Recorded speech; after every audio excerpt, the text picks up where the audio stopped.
It's Terry Murphy, founder of the Women's Wisdom Network, and today's Wednesday, so it's Women's Wisdom Wednesdays. And I just did a program for women in banking, and we talked about branding, women specifically in branding. And one of the things that I realized was that women have a particularly more of a challenge for articulating their value. And so we talked about 5 different tips to help them jumpstart their branding, not because of specialization, but how to be the best resource and be found so that they could actually help people. So in the mortgage business, it might be doing loans for women entrepreneurs or women startups. If it was real estate, it might be buying your first property as a woman. So we actually went through 5 tips plus a bonus. So I'm going to give you the first one, which is define your brand. What is it that you think that you do so much better than anyone else? And it doesn't mean that you're better than someone and they're less than. It just means that you, that uniqueness, that mindset that is only you, deliver a product and a service as only you can. And so what's your plan? Who's your avatar? Who's the person that could best, or the target market that could be the best suited, and you could be the best resource for them? How would you articulate that? Well, let me tell you what a brand is not. It is not an elevator speech. It's not some wonderful little quip, but it does help introduce what you do and to whom you do it for. So don't confuse that with your brand. Yes, it's great to have a logo, great to have color coordination, great to have a consistency so people identify the brand, but it's not the only thing. So to start defining it, who's your target market?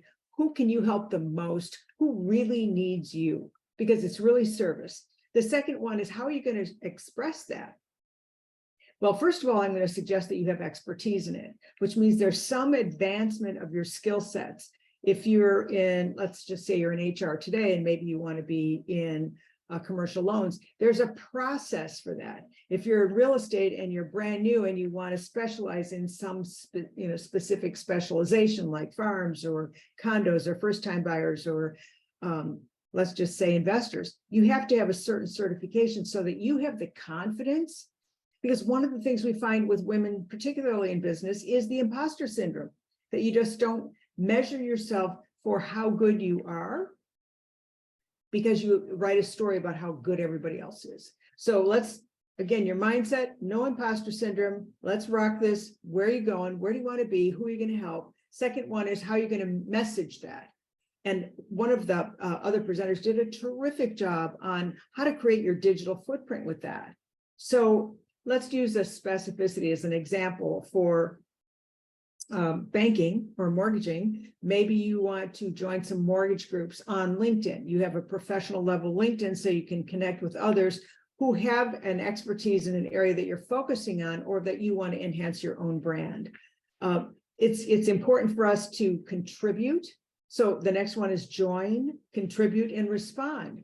So this isn't just a one and done, oh, I'm on social media every day. This is purposeful editorial and marketing calendar good, which means you have something of value, because there's 5 elements to that. One of them is hyper-local, which means it's indigenous just to that particular vertical you're speaking to. It's consistent, it's valuable, it's relevant, and you get response from it. So you set it up so that people want more conversation with you.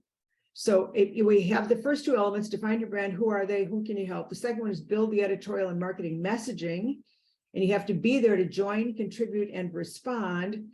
You want to invest in your skill set so that you really do have that inside confidence that you got this. You want to volunteer and participate. So let's just say you're thinking about accelerating where you are with what you do in your business. Hang with people that do. Volunteer to be on panels. Volunteer to do free presentations. Join a group that will exchange and mentor you, because it's all about creating brand awareness. There's brand awareness, you know about a certain product. There's brand preference, you prefer this over that. And then there's brand insistence, and that's where you want to be. So here you go. Those are your branding tips for women in business.